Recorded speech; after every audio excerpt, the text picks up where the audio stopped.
We are going live, okay?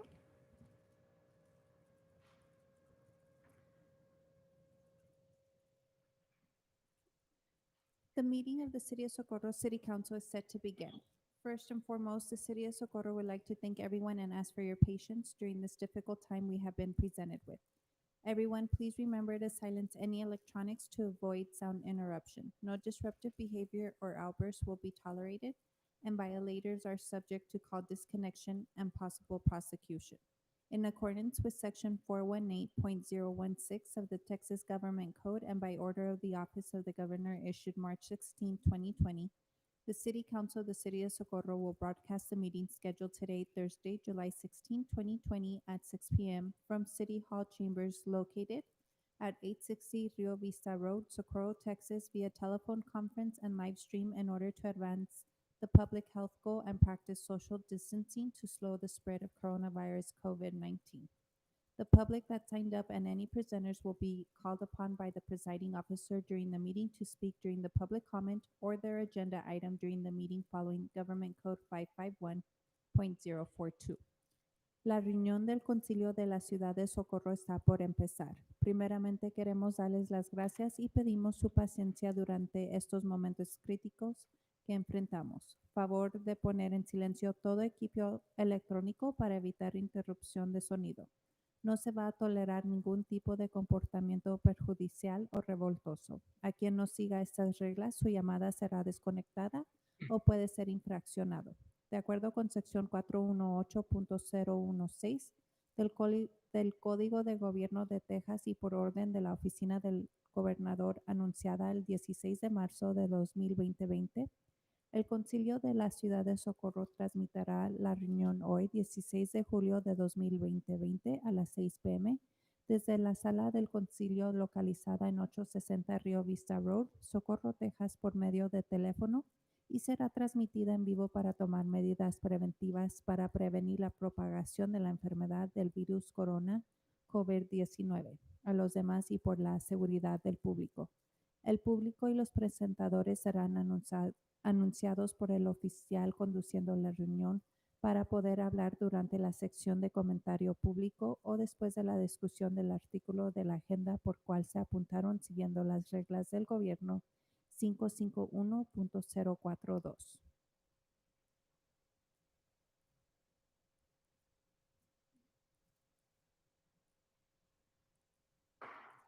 So 7, the meeting is now called to order. Mr. Arte, would you please lead us in the Pledge of Allegiance? I pledge allegiance to the flag of the United States of America and to the republic for which it stands, one nation, under God, indivisible, with liberty and justice for all.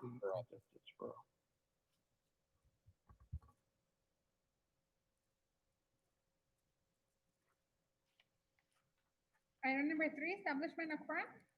René Rodríguez is absent. Cesar Nevares. Mr. Nevares is absent. Ralph Duran. Here. Mayor Elia Garcia. Here. Victor Perez. Here. And Ivan Colom Villalobos. Here. Mayor, we have a quorum. Item number 4, public comment. We have 3 speakers for public comment, Mayor. Our first speaker is Andrew Lozano.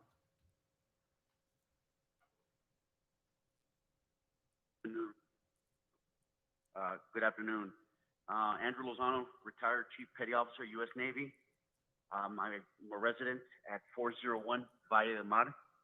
And the reason why I called today is my concern the way the Rio Vista Canal, right here off Rio Vista, was constructed and I guess modified to expand the road because there was multiple, as it was explained to me, continuous accidents always in that portion of that piece.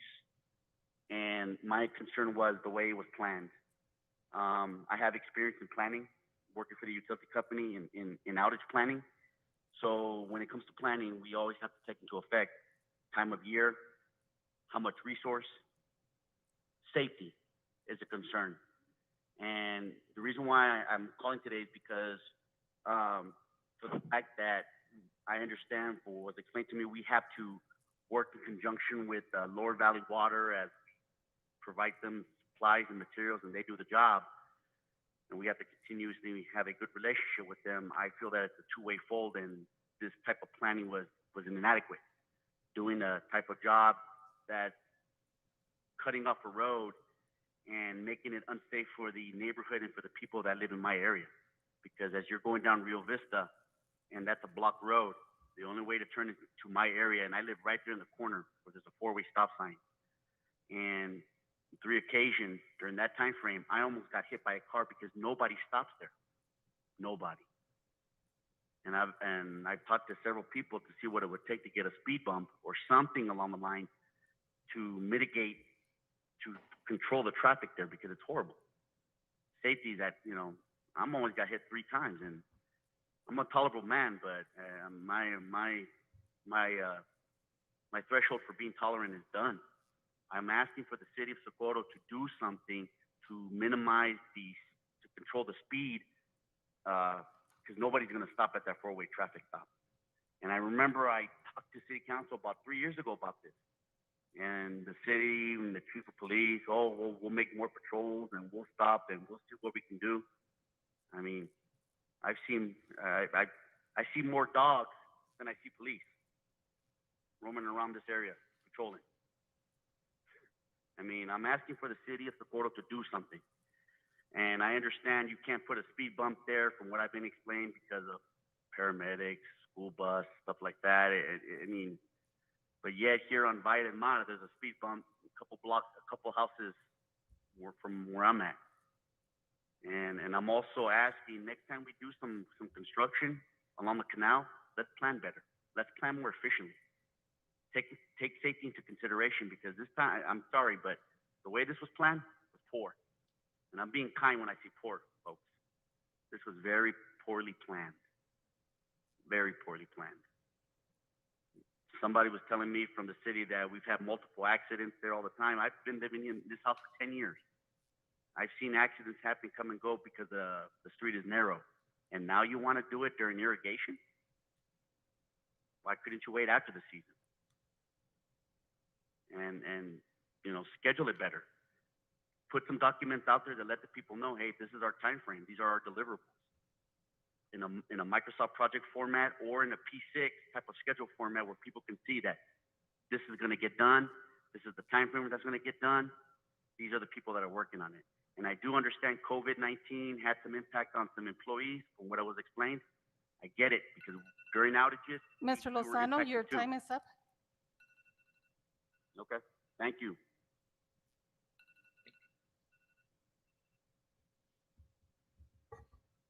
Our next speaker is Jesse Montelongo. Yes, Mayor, City Council, City Manager. I'd like to talk and piggyback on Mr. Lozano's comments. I too was in the military for 28 years and did 3 combat tours, 6 years in Iraq. So I know a lot about planning and logistics, just like you do, sir. And with all due respect, let me tell you something that I know is I've been here 31 years, and I have a judge. I'm an election judge for Lisa Weiss. I have a judge that lives right there in your neighborhood, right there, right by that bridge. I've seen lots of accidents. I've almost been hit there myself because I'm a crime watch. Also, I have a crime watch program, so I'm all over the districts and all the districts. I'm the only one that does it right now. Hopefully, someone like you can get involved and do it in your district. Anyhow, I think the city's done a great job. Everybody was complaining about Waco Tank's extension, and it took since the 80s. It took this city council to do it and to push that project through. So this has been in the works for a while. I think you guys have done a commendable job, and it's easy to complain, but let's be part of the solution. Let's be part of the solution. You guys have, COVID virus helped us by stopping a little bit of the traffic and making people go around. It was a great time to start that project and finish it. Now the bridge is wider. Now you can get across it without getting hit, sir. Because I know I've almost been hit a few times, more than once. I don't know, I can't even count the times so I understand your pain. And thank you for your service, by the way, sir. But We as soldiers and veterans are resilient, and we are always part of the solution. If there's anything we can do to help the city, let's do it. Mr. Lozano, I know you think the same way I do because you're a veteran. So you know what? And thank you for being tolerable. But now is not a good time to. The city's on. It's been doing good. Other parts of the country on the edge of havoc right now. Socorro PD. We have a new police chief. He's done a great job. David Burton from Connecticut. We don't have the other police chief you're talking about, thank God. And not bashing him, but he didn't do a good job. The one we got now is doing a good job. And I think the city planner is doing a good job, and they're doing the best they can with little resources. The reason you don't see police, there's 8 of them out, 4 on quarantine, and 4 for shooting. There's an investigation going on, sir. So we're short 8 police, so you please be tolerable. It's like having eight of your troops down and out. You know, you got to have all your troops in order to be an effective unit. Without your troops, you're not effective. So you're only as good as your troops are. So please understand that, sir. With all due respect, I don't know who you are, but I'd like to meet you in the future because I know you and I can work together. And thank you very much, City of Socorro, City Council, Mayor, and City Manager for pushing this project through, just like you did the new Waco Tanks Mr. Road. Montelongo, Great job. your time is up. Thank Cool. you. And our last speaker is Miriam Cruz.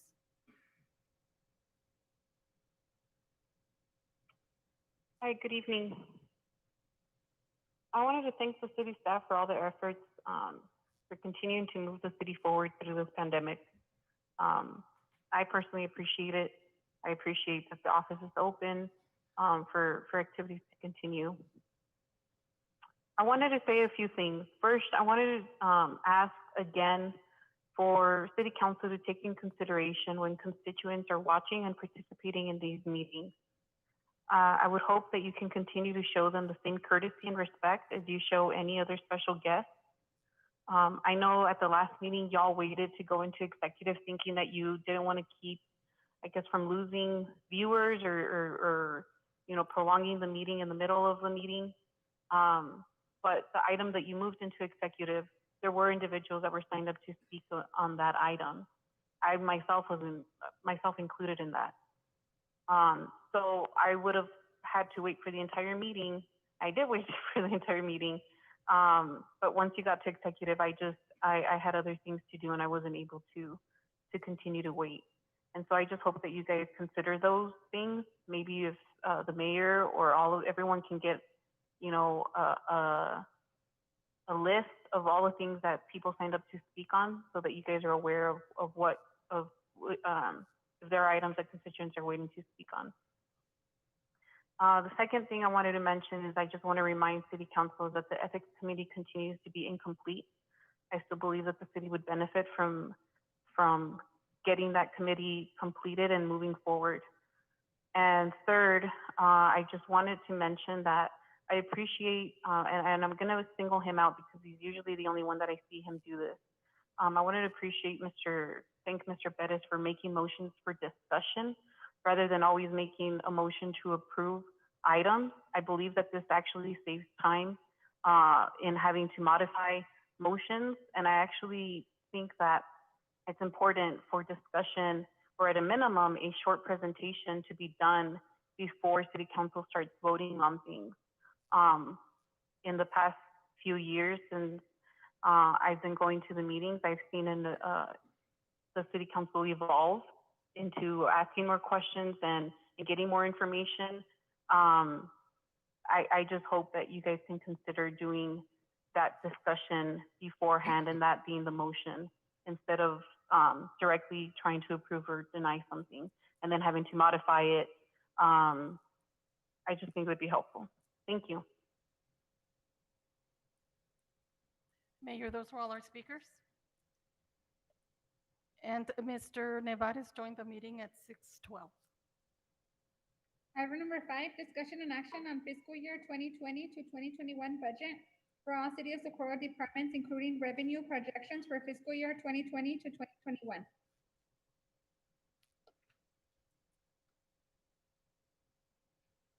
Good evening, Mayor and Council. The reason this item was placed on this agenda is just in case we didn't have quorum at our 4 o'clock meeting, we would be able to discuss it here, but we did have quorum at 4. And I don't know if you want to finish the conversation that we were having at 4 due to the power outage that we had. I know what we were pending is just the allocation to the properties that have been abandoned. So I don't know if you want to continue with that and then move forward by letting us know if you want to accept the necessities list, and also if you go with the recommendation of not increasing the tax rate and just leaving it the same as last year's. Mr. Duran? I think we'll continue where we left off. I got cut off.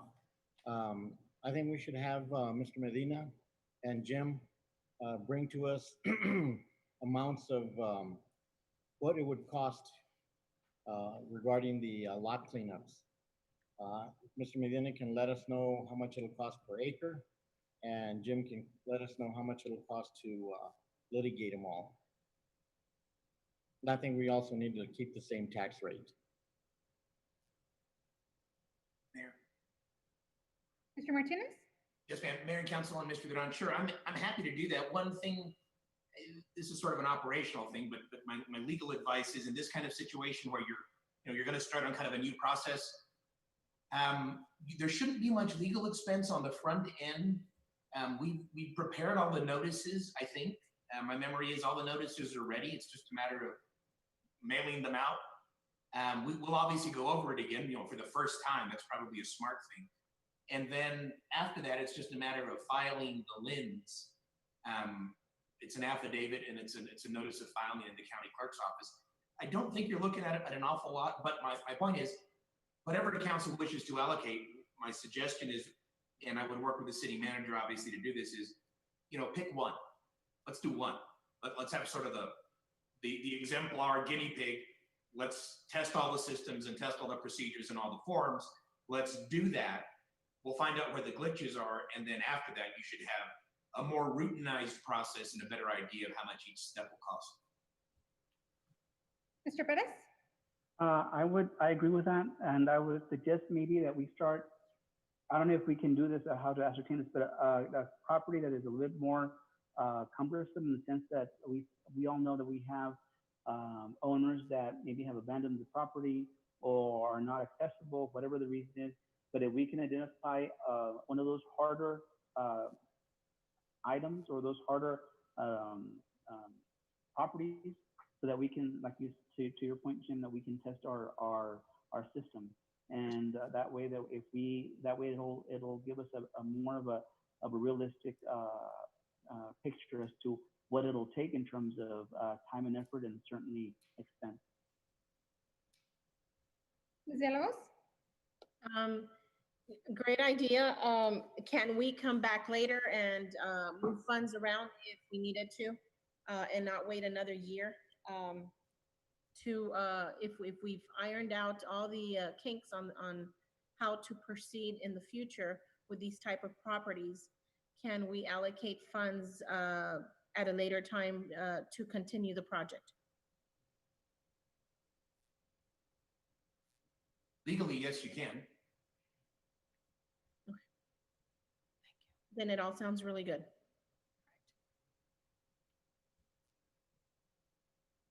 Mayor and Mr. Rene Rodriguez just joined the meeting at 6:23.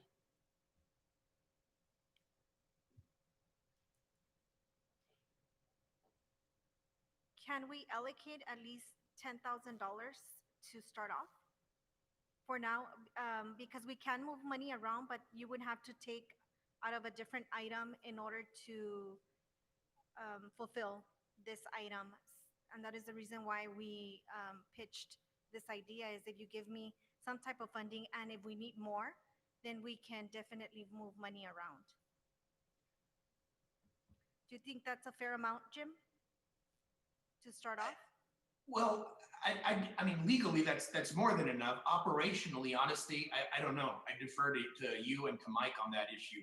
I just don't know what the operational needs are going to be.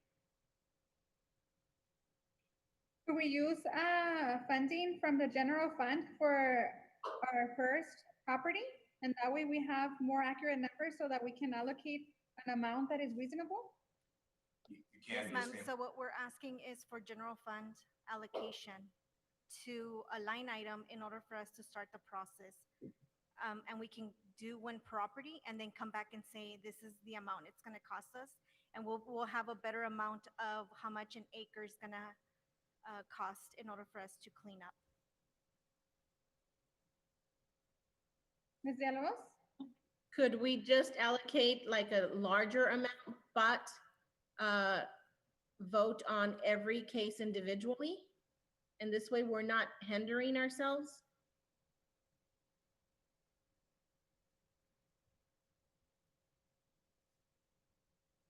Is that a question for, For anybody that can For answer that question. yes, I mean, so, you can always come back and ask for votes on individual items. The council, I'm sorry, the administration could always bring them to you on an individual basis. The way it stands right now is the ordinance has already been created. And we did that a few years ago, maybe 3 or 4 years ago. We've already created the ordinance that sets up all the procedures. Once all that's done, I think all that could, unless council instructs otherwise, all that would happen by administration without further action by council up into the assertion of a lien. That's a separate item where you're asserting a property interest. When it comes time to assert a lien, I believe that does require council action.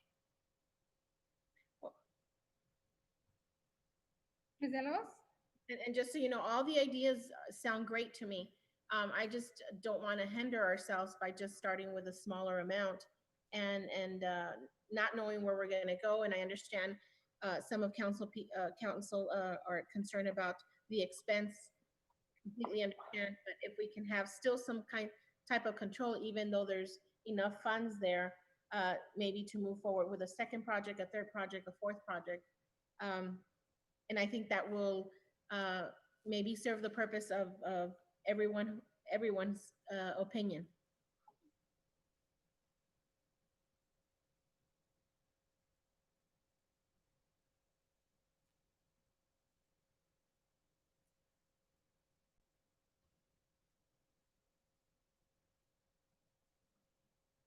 We have a motion for this item? So I'll go ahead and make a motion to approve item number, excuse me, item number 5, to have, and this is under, still number, item number 5, to allow city staff to pursue the activities for the properties mentioned in the discussion, and to set aside in the amount of $10,000 as part of any costs associated for the activities we mentioned in the discussion. Second. Then you would come back and recommend if the amount is larger, correct? Mr. Perez, would you like to include the tax rate? Oh, yes, and then also added to my motion is not to increase its tax rate for the next fiscal year. so go with the same rate. Also, To go with the same tax rate that we currently are under. correct. And are you in agreement with the necessities list that we also presented? I think that those are things that have been identified that are in need, so yes. Thank you, sir. So I would add that to my motion as well. The needs assessment made the list, and keep the current tax rates for the next fiscal year, and then also set aside $10,000 for the activities of the lot improvement or lot clean or whatever has to be done on the city's part. Second. Mr. Rodriguez?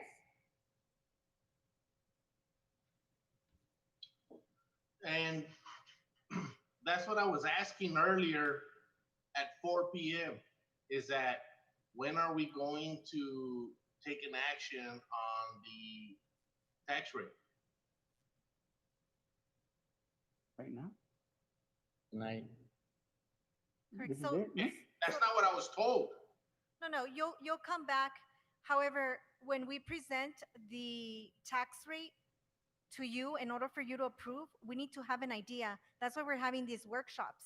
Because if you want to go with a different tax rate, then we need to modify our budget to see what it is that you're trying to implement. But for now, that's why we presented we've had 2 workshops. Okay, no. I know what you're saying. And you What will I'm be sa- able, What I asked earlier at 4 o'clock was, when are we going to say, this is what we want? And when you guys told me Is it it was gonna September? be in August, I was like, okay, we still got time. But that wasn't my question, then I guess I didn't elaborate more. It was, when are we going to say, hey, this is what we want, so that you guys can do and try to manage what, and hence, the answer to my question should have been today at 6. No, sir, because, all. so we're not adopting it. You will No, adopt it in I don't- September. no, it's not about adopting. That wasn't my question. Okay. The question is, when do we set what do we want, so that you guys can do what you guys are doing? That's all I was asking. You do have till September to change it. I mean, you still have time. It's just I we know. do prepare I know, I the was just workshops. asking. Mayor? Martinez? Yes, ma'am. And council, I know we probably go through this every year, or we go through this procedure every year. Don't forget, the city has publication requirements relatively early in the summer, like now. We have to publish proposed budgets and proposed tax rates, and there's a whole process that leads up to that. Even when council is telling us, look, there's not gonna be any tax increase, we're using the same one every time. My recommendation is always, and the city for the last few years has, for planning purposes, just for publication purposes, used what we used to call the rollback rate. Now it's the voter approval rate. Has used that one because that's the maximum one. And the idea is, you publish it up here, and you can then adopt the tax rate at any point below that. You can't do it backwards. You can't publish the rate down here and then adopt the tax rate above it. So, and many other of the major cities around the state do the same thing. Even when it's obvious there will be no tax increase, they publish the maximum rollback rate. I think Austin's been doing it that way for over 26 years now. It just makes it easier for planning, and that way you have the discretion to do whatever council needs to do as the process moves forward. And part of that is that it's a way to account for the procedure, the duration of the procedure. I mean, we started last month, and this will continue through September.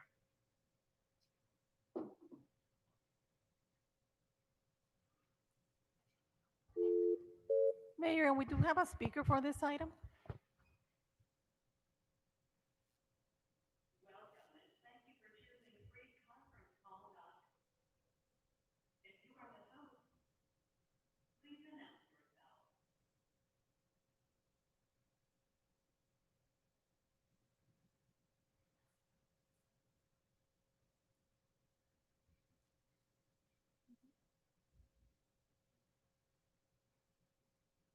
We're testing the audio. Can you all hear us? Yeah. Yes.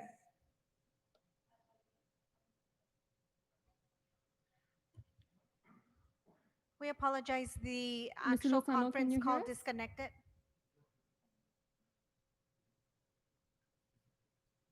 Are we good?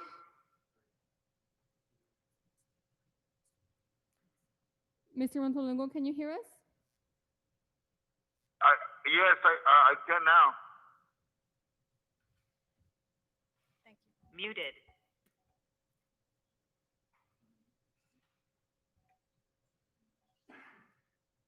Unmuted. So go ahead. Mr. Montelongo? I don't know. I couldn't hear you guys for 10 minutes. I missed your discussion with Jim and the city planner on the budget on item 5. I didn't get to hear nothing. Would you still like to speak on the item? Yes. Well, what did they talk? What did you guys Yes. talk about? I mean, Sergeant Montelongo, what we have here is we had a discussion at 4 o'clock that we went over the budget. And right now we're staying with the same tax rate, no changes. We're allocating some funding to see if we can clean some of the abandoned properties to start that process instead of just going through the enforcement part of it. And the departments had also presented a necessities list of equipment, adding police officers, another planning clerk, and all of that information, you'll be able to listen to it on the 4 o'clock meeting. But that was the motion, and that's when it disconnected, is the motion that they made with the allocating the funds to those abandoned properties, and also that they're going to leave the tax rate. They're not making an increase on that. They're just going to leave that alone. And That's approving. a Roger. But I did want to speak on that item. I did sign up for it. And I got Correct, cut sir. off. So you are under public comments. So right now they are calling your name, so we can receive your feedback, and your 3 minutes will start as soon as you're ready. I'm sorry, 1.5 minutes. Okay, for item 5? Correct, sir. Correct, sir. Okay, I'm signing up for item 5 and 14, and I would like my minute and a half. If I think that's good, what you all did, which is good, but I do have a few comments to make. Go ahead, Mr. Montelongo. Okay, yes. Thank you, City Council, Mayor, City Manager. I think that we can, we need to, our number one goal is retention. We need to retain our employees. We need to retain our police officers, and we need more budgeting. We need more money. I'm not saying raising taxes, because we got it covered with all these new developments going on. We don't have to raise the taxes, but we need more money for better training and for retention. That is my number one, two things. We need to retain our employees, city employees and police. We need to retain them. Retention is number one on the list, retention. And training. We need money for training. We need more money for training. If you all don't train, how can you improve? We need to train, and we need to retain. That's all I have for number 5.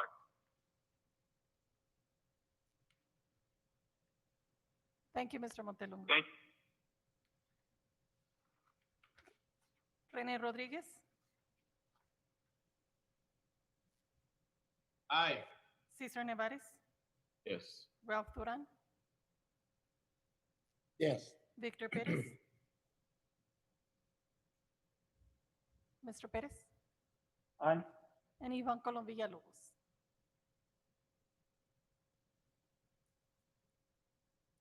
Yes. Moving on to consent agenda, do we have a motion? Motion to approve? Second. Rene Rodriguez. Aye. Cesar Nevares. Yes. Ralph Duran. Mr. Duran. Yes. Victor Perez. Aye. And And Ivan. Olivia, can you speak up a little bit louder, please? Yes, sir. And Ivan Colom Villalobos. Yes. At this time, could we entertain a motion to move item number 18, 19, and 23 next? So moved. Second. Rene Rodriguez. Aye. Cesar Nevares.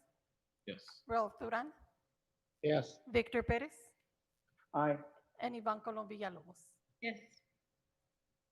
Item number 18, discussion and action on CARES Act funding received from El Paso County in the amount of $378,070, requesting direction on setting up a separate account or using the general fund. Motion to approve for discussion. Second. Good evening, Mayor and Council. This is just an update that we did receive the 20% funding from the El Paso County. I don't know if you all recall that we sent out a notice or a letter requesting this funding, and we have received the 20%. Our Can question you was, get the mic closer? We can't hear. can you hear me now, sir? Yes, thank you. Okay, sorry. So this is just an update that we did receive the 20% of the CARES Act funding. I don't know if you all recall that we did send out a letter to the county requesting for the $1.9 million. And they stated that they would give us the 20% and then the 80% is reimbursable upon our projects. So this is just an update to let you know that we did receive that funding and it is now in our general fund. And we wanted direction from council to see if you want to open a separate account or just keep it in our general fund. Mr. Perez? I would suggest that we have a separate line item for that, funding, a separate cost center, so that we can, just so that we know that whatever is withdrawn from that account is specifically for COVID-19 response items. That way we have that dedicated that way, and it's easier for accounting purposes. That's my opinion. Correct. So we can actually add it to our special revenue and add an item, a line item, coding it COVID-19. Mr. Casiano, are you comfortable with that?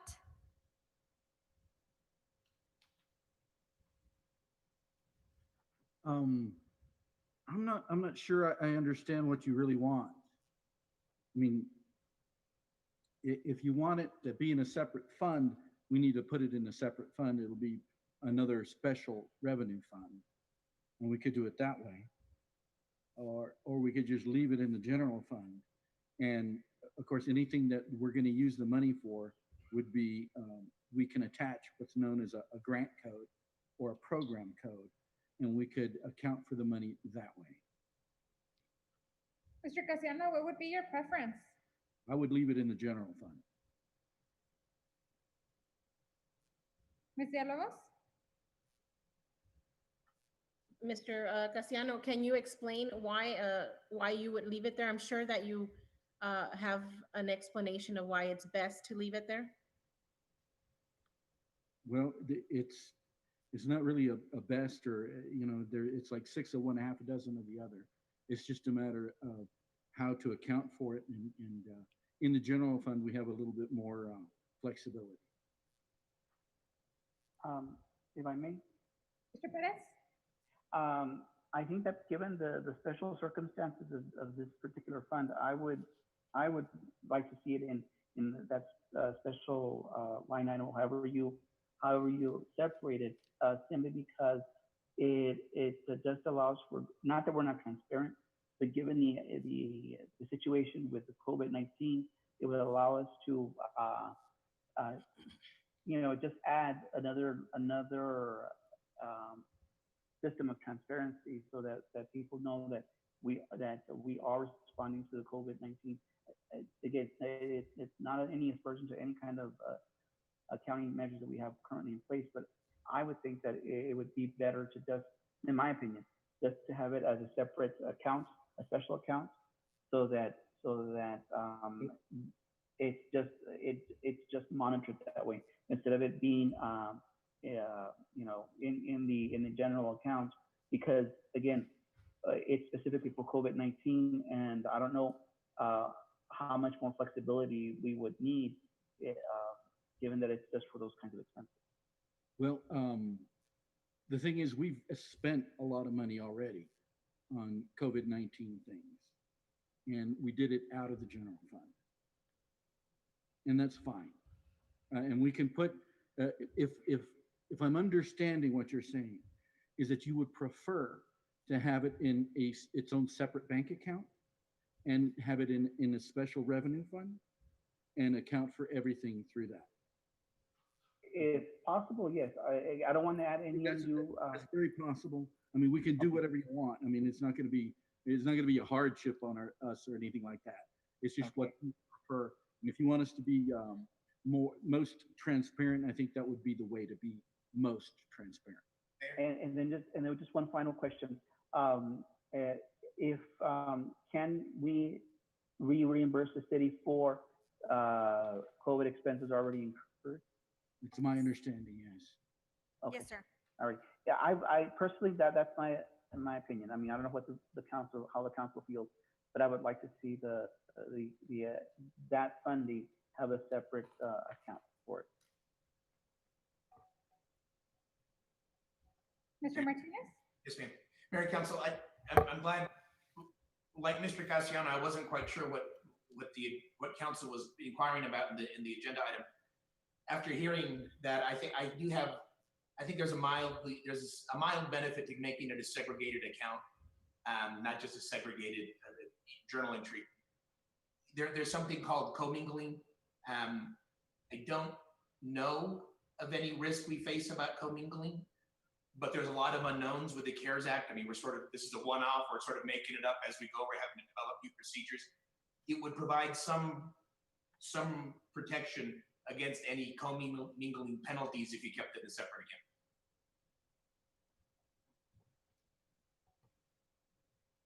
account. Ms. Villalobos? Sorry, did you say if you kept it in a separate account? It would Yes, be you place it in a separate account and then draw down as you know you have approved expenses and transfer it to the general fund or otherwise use it at that time. And so depositing it into the general account, it would not be considered commingling. Potentially. That's why I'm suggesting you put it in a separate account. Okay. And then as it matriculates along and you have expenses that are approved and there's no chance for cracking back, then you can allocate them to the general fund or elsewhere as council wishes to do. Okay. And I'm sorry, yeah, that I misunderstood you. This is why I wanted clarification. Mayor, I also wanted to add in the backup, we did provide a CARES Act funding project approval form that Ms. Alejandra has worked on, and our plan of attack is going to be any project that we feel can be paid with COVID-19 funding. We will fill this out and send to the county for approval before we move on the project for the 20% reimbursement. Mr. Duran? Also, if we do a separate account, can we also put down, for transparency purposes, what is being spent out of that account? That way they don't have to look through a whole bunch of different expenses. Here is the COVID account. Here's money we've taken out and what it's for. That's the way anybody can just go in there and say, hey, you know, they're using the money wisely. Well, we're already doing that using a grant program code that is COVID. And so we can give you the expenses based on those things. But we can also put it in a separate fund. That's not a problem.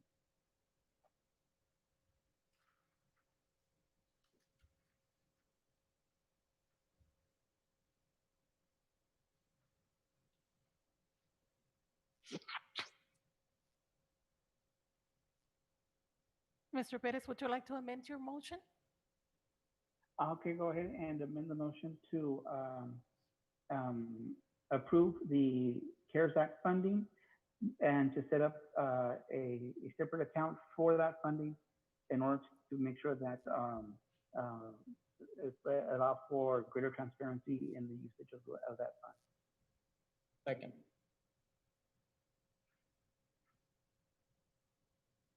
Rene Rodriguez, Aye. Cesar Nevares, Yes. Ralph Duran, Yes. Victor Perez, Aye. and Ivan Colom Villalobos. Ms. Villalobos? Yes.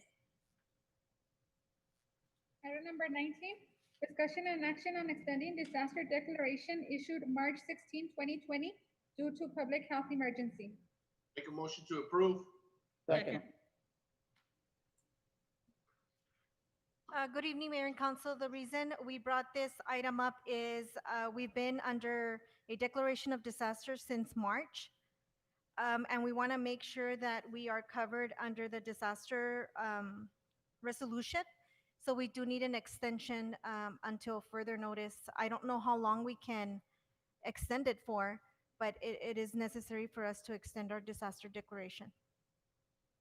We don't know how long this is going to last.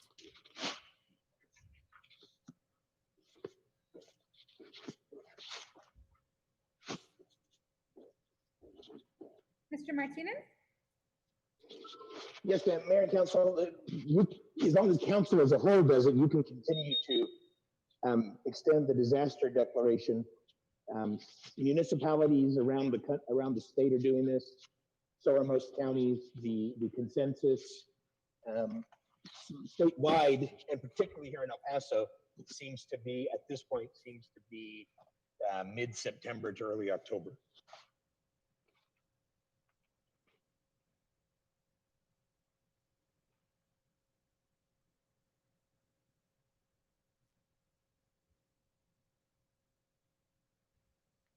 Would you like to extend it till October, Mayor?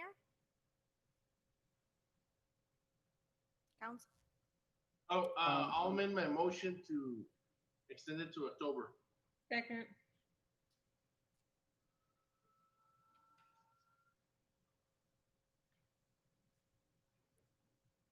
Till the end of October, Mr.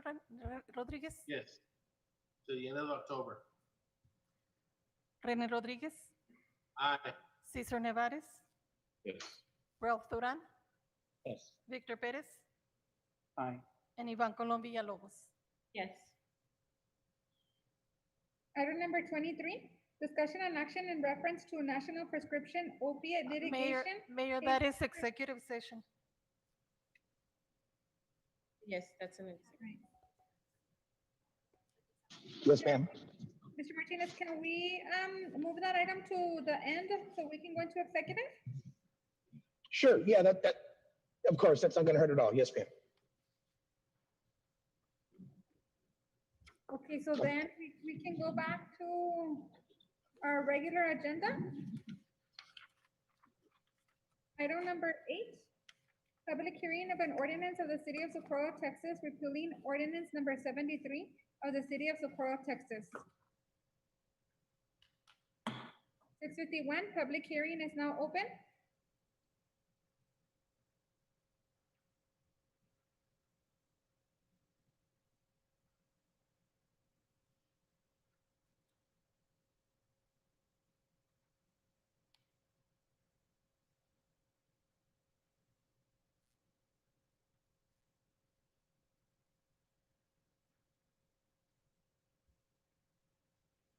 Six 52, public hearing is now closed. Item number 9. Was there somebody on the line? No, Mayor.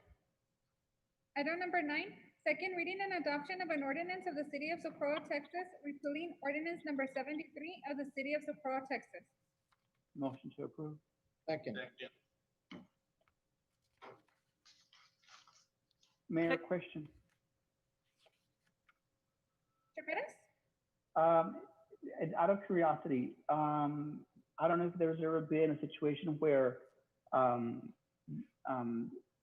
other entities have afforded us the same courtesy of waiving any kind of fee whenever the city has worked in their jurisdiction. I'm not sure that's ever happened, but it's just a question. Just a question of curiosity.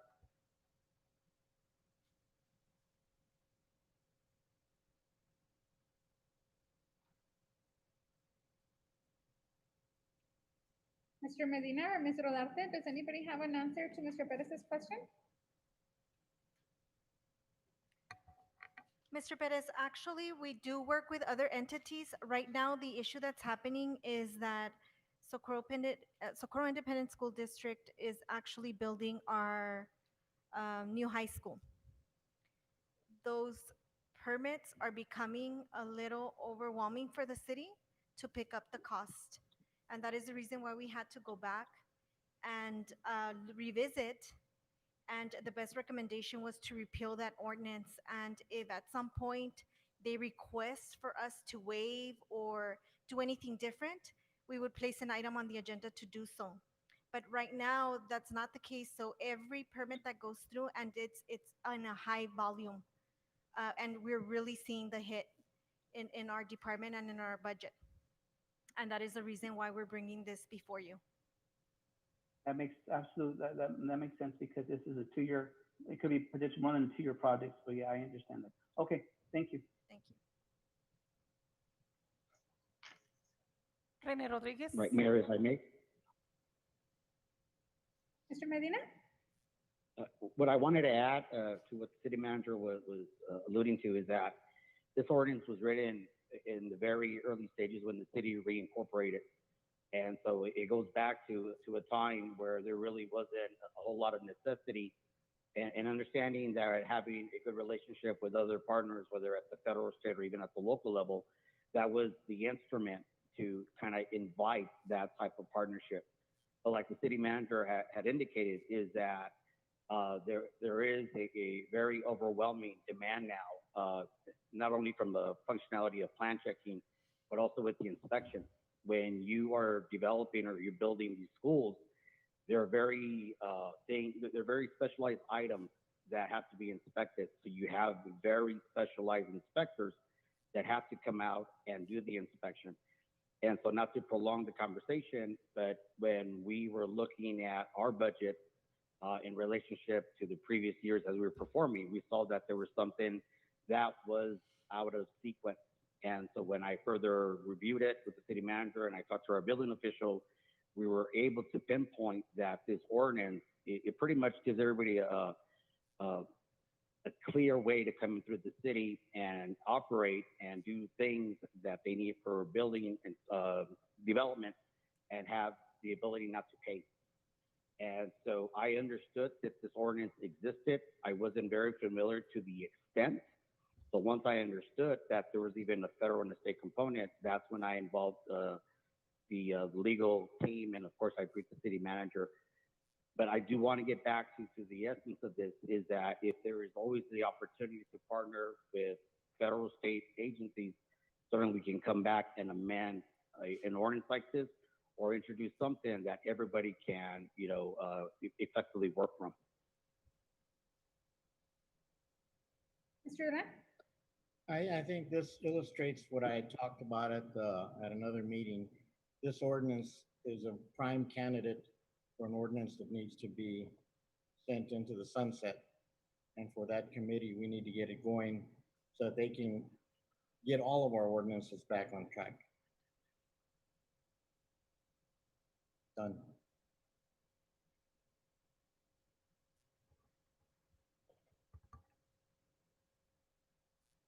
René Rodríguez, Aye. Cesar Nevares,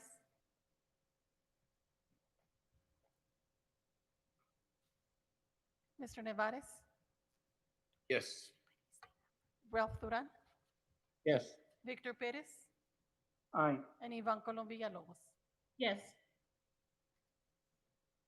Item number 10, discussion and action regarding election services contract with County of El Paso and to authorize the city manager or her designee to execute the same. Motion to approve. Second?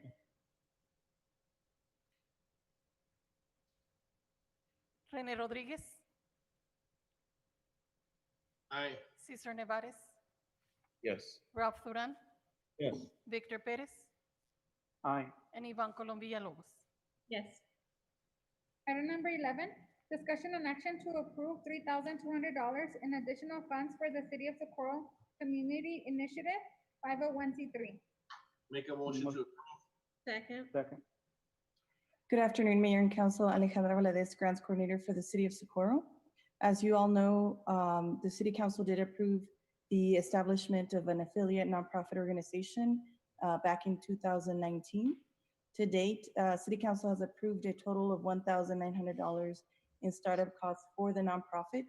These startup costs have been used for the development of the website for the nonprofit, as well as for banking fees. An additional $200 have been used to cover the cost of website hosting and maintenance for that website. Currently, we are in the process of developing our strategic plan. We have not retained an external consultant for this work. We are doing that work in-house, but we do request an additional $3,000 to cover the cost of printing, publication, distribution of our strategic plan, as well as marketing costs associated with making other foundations, private donors, and corporate sponsors aware of our new nonprofit organization. We do hope to share that strategic plan with you all before the end of the calendar year. And we will be presenting on how these funds have been used as well.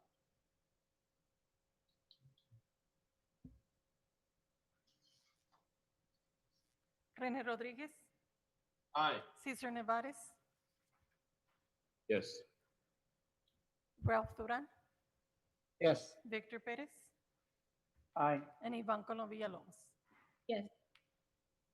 Item number 12, discussion and action to approve and execute advance funding agreements with the state of Texas acting through the Texas Department of Transportation for approved transportation projects in Socorro, Texas, and provide resolutions for these projects. Make a motion to approve. Second. Good afternoon, Mayor and Council. This is an action to approve and execute the advanced funding agreements with TxDOT for several transportation projects in Socorro.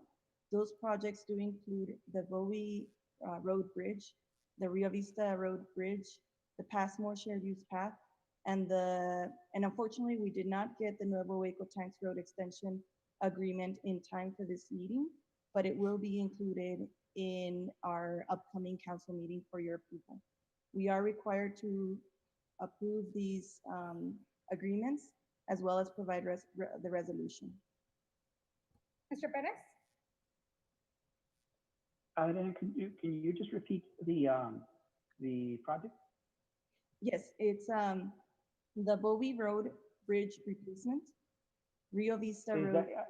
Is that the one abutting Alameda Avenue? That's Okay. correct. Also, the Rio Vista Road Bridge replacement, which is also on Alameda, crossing Alameda. The Passmore Shared Use Path, we received funds through the Transportation Alternatives Program for a shared use path. And then you will see at the next council meeting, the Nuevo Hueco Tanks Road Extension project as well. Very quickly, one more question, please. Is there any talk in just as part of these projects, any mention of replacing the bridge at Moon Road and Alameda? Not at this time, and not through these agreements. We don't have anything in the next council meetings for that bridge. Thank you. Mr. Rodriguez? Is it gonna affect us if we have to wait for the extension on the Hueco Tanks Road? Or do we need a special council meeting for it? I understand that Because there's we've been waiting, oh, sorry, because we've been waiting for this for a very, very long time. And I know that TxDOT had some issues at their end with their systems and stuff. And I know that it backlogged it, and we were at a time where it was very crucial that we expedite this. So that's all I'm saying, is that now that we didn't get to it, is it gonna hurt us anyway if we have to wait another 2 weeks? Or do we need a special meeting? That's all I'm asking. I know Mr. Medina has been working really hard to try to get these agreements in time for this meeting. And the possibility of having a special meeting for this agreement, I will leave that to our city manager, Ms. Rhodes. Right, Mayor, if I may add, Mr. Medina, go ahead. one of the things that certainly I've been tracking is the communication and the progress with TxDOT with related to not just these three agreements, but also other things that are in the works. By way of fact is that I actually received the Nuevo Hueco Tank funding agreement at around 4 p.m. today. So I have communicated that to our grant administrator for review, and then of course our legal team. And so I think that it is also my understanding that we will be having a special city council meeting by way of chance, and so we'll include it. However, I do want to echo and have a very strong opinion about insisting that certain types of these contracts that come before us are very time sensitive. TxDOT and their fiscal year is unlike ours. They actually end in September. And so it is very crucial that we get these contracts from the state in this, manner. So for example, is that I'm very happy that we have received this and we're going to have a special city council to address this. However, we need to make sure that this is not always the case, because in the end is that if we do have a misfortune in the future, is that the probability of losing the funds is always high. Mr. Rodriguez? Yes, and we've been discussing that for a long time, is that those are the issues.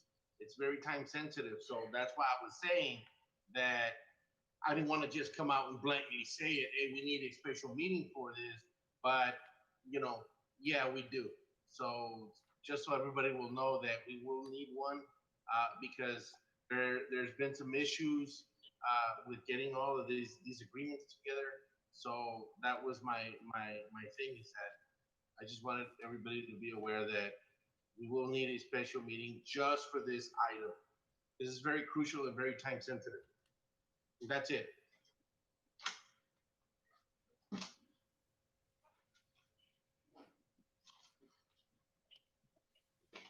Rene Rodriguez, Aye. Cesar Nevares, Yes. Ralph Duran, Yes. Victor Perez, Aye. and Ivan Colom Villalobos. Yes. Mayor, can I be heard? Martinez? Yes, ma'am. Mayor, I'm going to have to get off the line here and Marwan's going to take over, and I don't want to saddle him with item number 23. Could I request that we go into executive session for item number 23? I'll make a motion to go into executive for item 23. Second. Rene Rodriguez, Aye. Cesar Nevares, Yes. Ralph Duran, Yes. Victor Perez, Aye. and Ivan Colom Villalobos. Yes. Item number 23, discussion and action in reference to national prescription opiate litigation, case number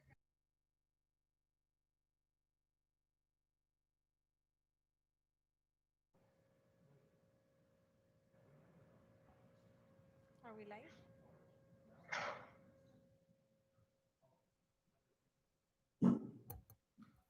Mr. Perez, yes, we're still live. We're doing the transition. Okay, but just stay on the line and we will make sure everyone else that is not meant to be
We're transitioning.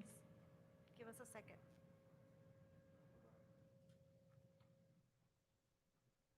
We're back, Mayor.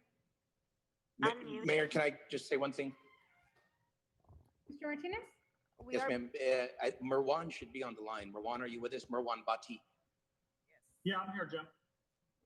Marwan is you met Marwan before. He's covered some city council meetings and he is the lead lawyer for planning and zoning. I am going to hand the meeting off to him. He'll cover the rest of it. I am stepping into a church to have my son confirmed tonight. Congratulations. Thank you.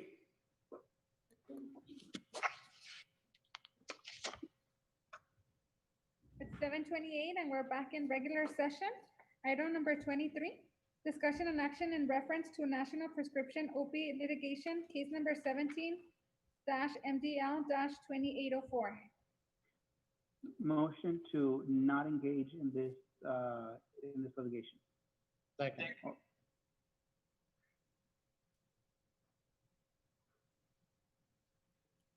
Rene Rodriguez, Aye. Cesar Nevares, Yes. Ralph Duran, Yes. Victor Perez, Aye. and Ivan Colom Villalobos. Aye. And we're going back up to item number 13, discussion and action to approve and execute the grant extension contract to allow the city to exhaust funds from 5310 funds. Make a motion to approve. Second. Good afternoon, Mayor and Council. Victor Reta, Director for Recreations. This is our 5310 grant. We had previously spoken in March about getting the extension. It did go before the MPO, which was approved, and then went on to TxDOT, which was also approved. We went ahead and came back and met with the vendor. They did type up an agreement, which our attorney, Mr. Bhatti, actually handled for us. We went ahead and met with them. We provided them an addendum as typical with all of our contracts. They agreed to all of our conditions with no discussion, no conflict. Everything seemed well. Marwan went ahead and approved it, and we're ready to go ahead and move forward with this. This is the contract for transportation services for our ADA vehicles. It will not only track all the routes that our vehicles are going on, it will also keep track of all of our senior citizens that are receiving services, especially now in COVID-19. Just for reference, these vehicles are being used to go ahead and serve our elderly community and those with mobility issues.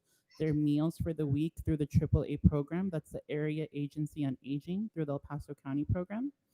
And they will also help us keep track of our maintenance, which is very important for our grants administrator, Alejandra Valadez. She does use our reports to go ahead and keep in compliance.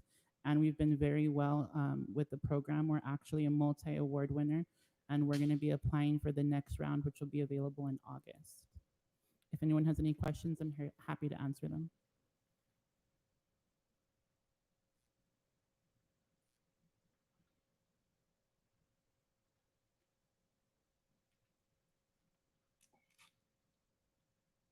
Rene Rodriguez, Aye. Cesar Nevares, Yes. Ralph Duran, Yes. Victor Perez, Aye. and Ivan Colom Villalobos. Yes. Thank you. Item number 14, discussion and action on approving the Socorro Police Department Procedures Manual. Motion to approve with discussion.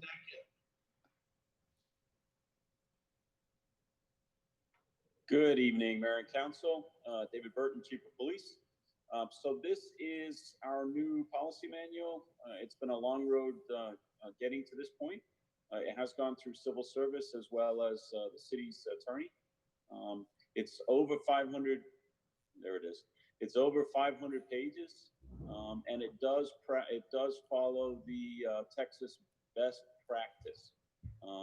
Actually, if you look at the each one of the items that's in the policy, that right at the top where the description is, it says TBP, which is Texas best practice. And the reason why we did that was because later on, as we move to expand our professionalism and our reputation, we can actually apply for the Texas Chiefs accreditation and based on Texas best practices, which is what our entire policy manual now is based off of. The past policy manual was written in 2006. Obviously, there's been changes in the last 13 years. if not recently. So I did want to have this reviewed and looked at and rewritten. We actually do have some additions to make to the present policy that will follow along and fall in line, such as some of the recent conversations that we've had on the duty to intervene, for example. But this process was already in place, and I didn't want to upset that. So it's important that we had the policy manual approved first as a document, and then we can go ahead and make the additions and changes that we need to do. And it's only a few, a handful, that we can put into these for the additional language. If you read through this as far as any kind of changes or any kind of review that you want to do, this took me 3 weeks to actually go from top to bottom on that. So it's fairly comprehensive. It covers everything from what we expect the police officer to look like and act like, to use of force issues, to how we deal with media. So, you know, if you took the time to go through this, I don't think there's any subject on here that you would find that we're not involved with. And I'll take any questions that you have on this.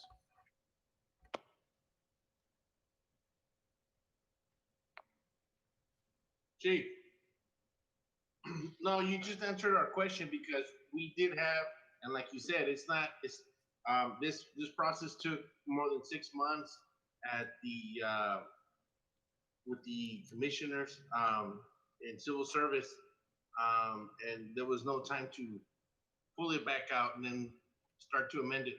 But it would be easier just to amend those portions that we like myself and Mr. Duran and everybody in council wanted to change. So it'll be a faster transaction, right? To just that's correct. Because what we actually do is just add, you know, a single section on a change or remove language from an existing section as opposed to having to redo the entire document over again. Okay. Thank you.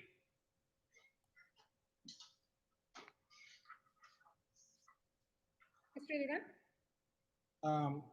I'd like to see if they can amend the motion to postpone this until we can actually go through it all, policy by policy. Because we're going to approve something that it still needs, we've not, I don't think any of us have read through it all the way. I know I got through a few, maybe about a third or a fourth of it. And I'd like to be able to review the whole thing before I can, and even though we can change it later, I'd rather let's get it done right the first time and get all our answers, all our questions answered. This way we won't have to be bringing back an item to the, to council. Mr. Arte? Mayor, I do want to recommend that we approve. There's several incidents that have occurred in the city as the officer-involved shooting and other things that are happening in the city, and we're pretty much not covered just because of the handbook not being implemented. I would prefer that, yes, still review it because, you know, it is our responsibility. It has gone through legal, and it's been more than 6 months in the making, and right now I do fear for something bigger happening and this manual is not implemented or adopted by council. And then at any point you can come back and change any changes that you all want to make, but at least we're covered. That's my main concern. Mr. Perez? I agree. I think that we should have something in place that will protect the city and protect the officers in terms of procedures and policy and those kinds of things. So to your point, Mr. Duran, yes, we should. We need to provide the due diligence to reviewing it as a council. But the thing is that I think it's easier to just go ahead and approve it now and then address those items that need to be maybe tweaked. I'm not sure if they need to be tweaked because as Chief Burton mentioned, it does follow best practices for the state. And so I think that I would feel comfortable approving it now and then going back and looking at it at the different sections, but I think we do need something at this point. Second. Mayor, and we have a speaker for this item. Jesse Montelongo. Hello? Go ahead, Mr. Montelongo. Yes, I agree with Mr. Perez. We need to have something in writing to avoid lawsuits and to avoid other, the Socorro High School has metal detectors now. This ain't the same Socorro. This is a different Socorro. We need to have something in writing in place. Later on, the Civil Service Commission will make their recommendations to the board, Mr. Duran and the rest of them, and they can vote on what they want to change or what they want to amend or what they want to disapprove. But give us a chance to have something in writing to protect our police officers and our city officials. That's all I have to say. Thank you. Mr. Rodriguez? Yes, and like I said prior to this, it's been more than 6 months with civil service. This is something, even though whatever transpired after this, there was no way to just pull it out. I think that, we all have concerns, but, it's the safety of our officers. That's one thing that we have to put something in place for them. So if we're ready to do the motion, I'm just going to leave my motion as is to approve. I think it's very important to go ahead and adopt this, but I did I did read about a third of it, word by word, and I did see a couple of things that need revisions. For example, on 4.3, under procedures, on D1, it says add corporal ... So it's not finished. And then on the following page, right before number 4, it has a deputy chief, and then in parentheses, if created. So I think we do need to adopt this. We can have some safeguarding in place, but we do need to go section by section because there's a couple of revisions that are very important.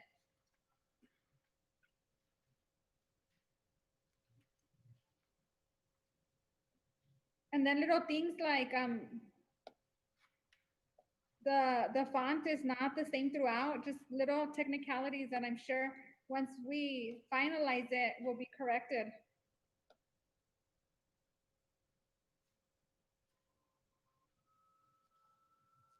Ms.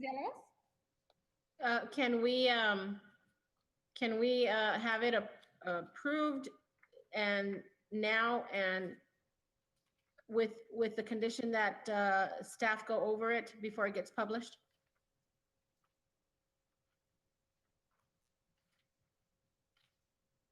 And of course, not change anything unless it has to come to council, but something like what you said, the ... and stuff like that. Just so that we can have something in place. Mr. Duran? Also add page numbers. There's no page numbers. Trying to go through this and trying to tell you, okay, it's on what page, I don't know. It's about right here. Right here is where it's at. We need to have page numbers on there so we can have a point of reference. Ms. Villalobos? Okay, so then maybe I should suggest looking over it for the next few days and then coming back on a special meeting to approve it. Because it is important. We will be having a special meeting next week for the charter changes. We can add it there. Perfect. I would, Madam Mayor, Mr. Perez? I would recommend that we approve it now and then work on the changes. There's nothing to say that we can't change it subsequent to this. It's, as far as the typos and those kinds of things, I think staff is more than capable of getting that corrected. If it's a question of font sizes, font appearance, whatever it is. But in terms of having starting the foundation, at least approve the foundation now, and then we can change it as necessary. But I think that we given the unpredictable reality of law enforcement, I think that we need to have this in place already.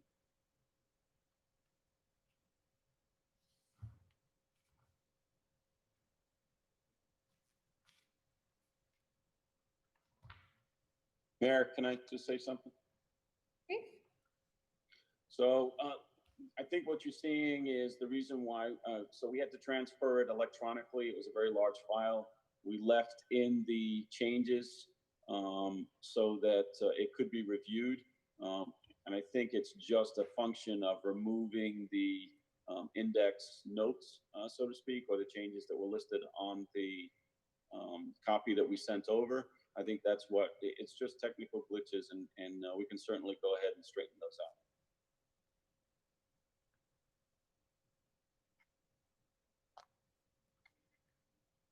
Rene Rodriguez, Aye, to Cesar. pass it. Aye. Cesar Nevares, Yes. Ralph Duran, Yes. Victor Perez, Aye. and Ivan Colom Villalobos. Yes.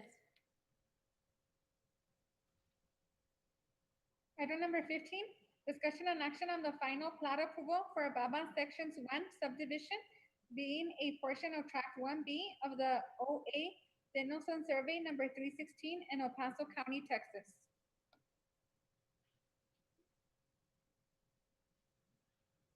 Motion to approve.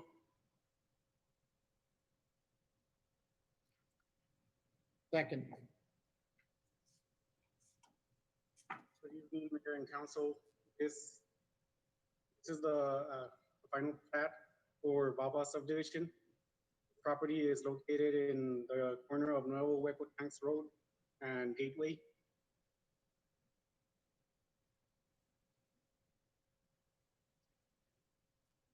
We have been coordinating this with the El Paso County.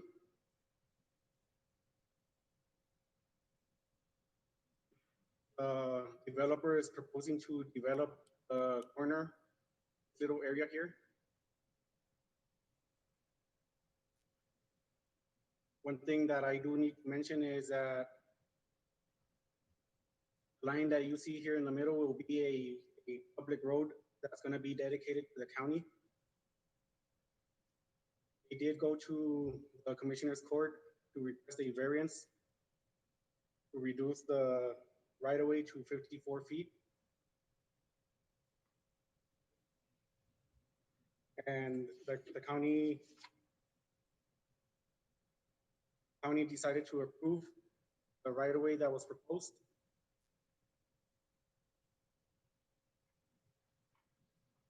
A question that was left from the preliminary plat is that there was an arroyo that was flowing through part of the property.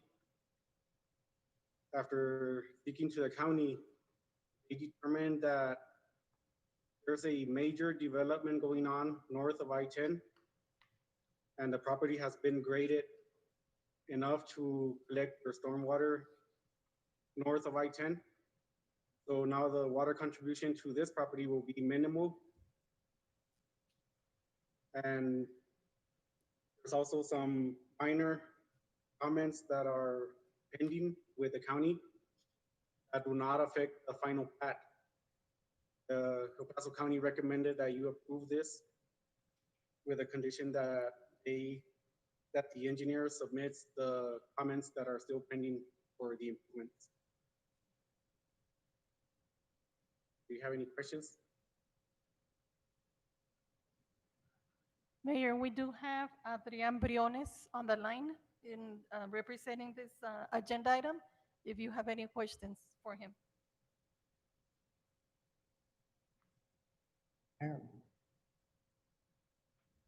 Mr. Duran? Where's the runoff from this property going to be going to? Do they have a ponding system, or where is the runoff? The runoff on site will be captured on site ponding. Go ahead. There is a pond in the middle. Let me just show it here. This is actually the final plat. What you see here in the middle as lot 4, this is going to be the pond where all the runoff from the street and from the properties adjacent will be flowing into. Except for the arroyo will still remain, will keep the original path, but in a controlled manner. This pond will only collect water from this watershed, from this property. Mayor, Jordan? at the last time we brought this up, they said they were going to channel the water. Has that changed? Oh, it's still like I mentioned earlier, the El Paso County engineers determined that the runoff that will be flowing through this little channel is minimal. So the way they are proposing the underground culverts will be enough to allow the water to continue flowing its natural path. So water will still continue to flow through this little section here, and it's gonna be riprap at the end to slow it down even further. But according to their estimates, the contribution will just be minimal due to the construction that is going on north of I-10. That's why they're putting in the movie theaters and all that? Yes, sir. Okay. Yes. I don't know if you know, but my screen is blank. Is that everyone's screen is the same? No, I can Baba unit. Okay, never mind. I got it going. Thank you.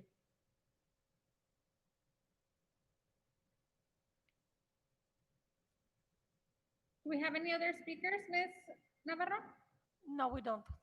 If you don't have any questions for Mr. Briones, we don't have speakers. Rene Rodriguez. Go ahead. Rene Rodriguez. Aye. Cesar Nevares. Yes. Ralph Duran. Yes. Victor Perez. Aye. And Ivan Colom Villalobos. Yes. Item number 16, report on a lot split La Jolla replat J, being a replat of lot 11, block 3, La Jolla subdivision at 100 La Cienega Drive. Mayor and council members, again, Mike Lena, city planner. This is one item here that we want to report to the body by way of transparency. Is that, as you all know, we just took action on one item, is that the city does receive a large amount of replats, or even new plats for that matter. What is before you is one of the things that is dictated by state law in accordance to what the department, essentially the city, has to do in the event that a city council doesn't take action on items. So this plat that is here it was presented to the Planning and Zoning Commission. They took action to make a correction to the same plat that was mislabeled. But essentially is that once that action was performed, the department failed essentially to submit this to the city clerk to have the body take action. And of course, after several months of this undiscovery, it was brought to my attention by the building official. So we went back to try to assess essentially what had happened here. And in discovering this, there was some conversation with legal to understand what we can do to prevent these things, but more importantly, what we need to be doing from a perspective of transparency. So under the new requirement under state law is that we essentially have a 30 to a 60-day window to perform these approvals. If there's any type of error that we can't technically, disapprove it or point to, essentially all plats are approved. So this is a very new requirement. And again, what we're trying to demonstrate here is that although this action should have taken over 7 months, and in discussion with our legal counsel, there was no other opportunity to come back and correct this by way of having a public hearing or even by having council approve it. So at the end of the day is that I am the one that initiates the signature on behalf of the city to include the mayor, the city clerk, and the secretary of the Planning and Zoning Commission. So if there's any questions or comments about this, I can certainly answer that. Mr. Perez? Just a question. always the questions I ask, this, we're doing a lot split here. It does meet the necessary setbacks and ingress and egress requirements for property. Yes, sir. So essentially is that when the Planning and Zoning Commission had asked for the correction, and the correction was just in the replat lettering. This property and the owner have multiple splits. And so when I was being asked to review and approve for signature, it just kind of rung a bell that I've seen these things before. So when we looked a little bit further into it, that's where we found the discrepancy. But ultimately is that the plat does meet all CEDA's requirements. And part of our due diligence is that as we move forward now, understanding that I made a report on something very similar just last time, is that what I have asked the department to produce to me is when the plat was approved by way of city council, that also extends having documentation of the minutes.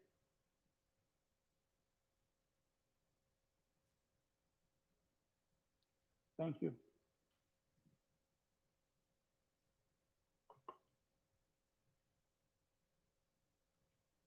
Mayor, and this is just a report. We don't need to take the question. Moving on to item number 17, discussion and action to add the Varela Drive project to the capital improvement program for an estimated construction cost of $1,579,177. Make a motion to approve. Second. Second. Mayor and City Council, again, Mike Mena. One of the things that in our due diligence in responding to the direction of the City Council is a construction cost estimate for the project. And so if Mayela can certainly show the engineering preliminary estimate page. Yeah, right here. So essentially what I directed our consultant to do is to provide a preliminary construction cost of the subdivision in accordance to our standards. So what you see here is the breakdown of the estimated cost. What we assume here is that there's going to be some type of dedication on behalf of the property owners. Also, part of this estimate, it does not include any planning activities. So essentially, that's something that we still have to mitigate.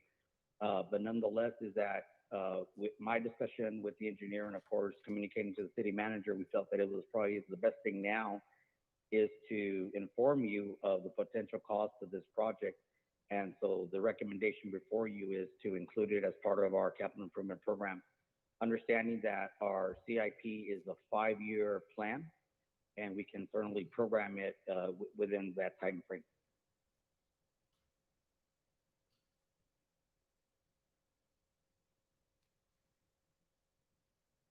If there's any questions or comments here.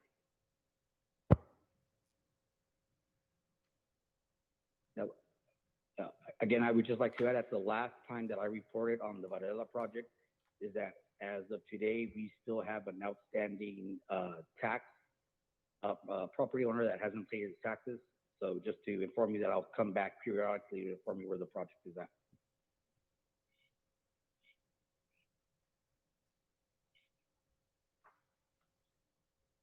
Rene Rodriguez. Aye. Ms. Villalobos? Sorry, guys, I know it's late. It's just, that's a lot of money. That's a lot of money. How necessary is this? I mean, I know we'll put it in the capital improvement, but there'll be a time where we have to conclude. And it just seems like a lot of money to me. I just thought I'd voice that out.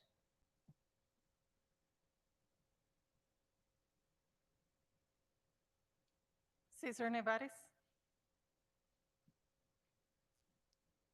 Mr. Yes. Nevares? Ralph Duran? Yes. Victor Perez? Aye. And Ivan Colom Villalobos? No. Do we have a motion to delete items number 20, 21, and 22? So move. Second. Rene Rodriguez, Aye. Cesar Nevares, Yes. Ralph Duran, Yes. Victor Perez, Aye. and Ivan Colom Villalobos. Yes. Motion to adjourn. Second. Rene Rodriguez, Aye. Cesar Nevares, Yes. Ralph Duran, Yes. Victor Perez, Aye. and Ivan Colom Villalobos. Yes. 10:58, meeting adjourned. Thank you. Bye, everybody. Be safe. Yes, stay safe.